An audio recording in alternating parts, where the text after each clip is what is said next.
I was here for another matter, but of course that case got continued. So as I was walking outside of the courtroom, I noticed there was a small group of protesters. Tamara Hedrick is arguing that her son is being held under excessive bond.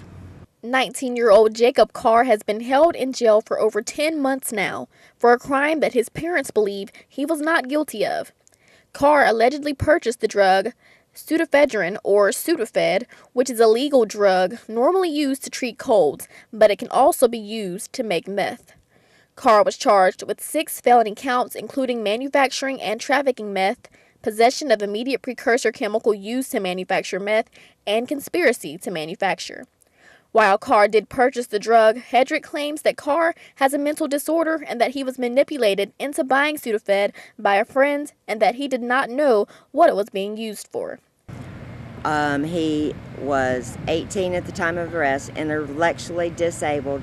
His bond was $325,000.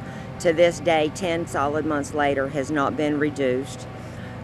He's not been up for a bond reduction. Hedrick showed me the others who were arrested along with Carr, but she says there is insufficient evidence to prove that her son was involved in manufacturing or trafficking. Jacob was not present during the making of or selling of any drugs.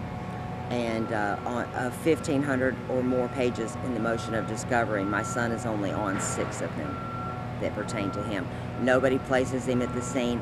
She also says his bond is extremely too high for the charges.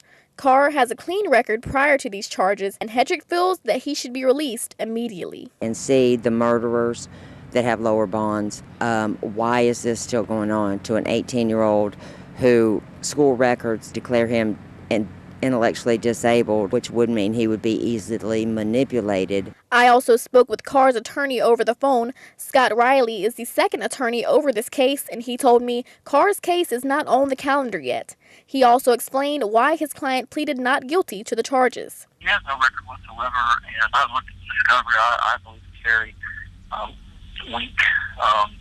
weak for the state, and that's why we're pleading not guilty. Okay. But there's really nothing that we can do. The case really can't move forward until his first issue is determined about his mental health issues. Even if he didn't have those mental health issues, I still think the evidence is weak against him. Several people stopped to figure out why the protesters were outside. Hedrick told me she has reached out to the governor's office along with the ACLU. And after speaking with the lawyer, he did tell me that it could take up to 90 days before they decide whether he has an intellectual disability, and that means he will have to sit in jail for another 90 days. Reporting from the Catawba County Justice Center, I'm Fentress Chestnut, WHKY News.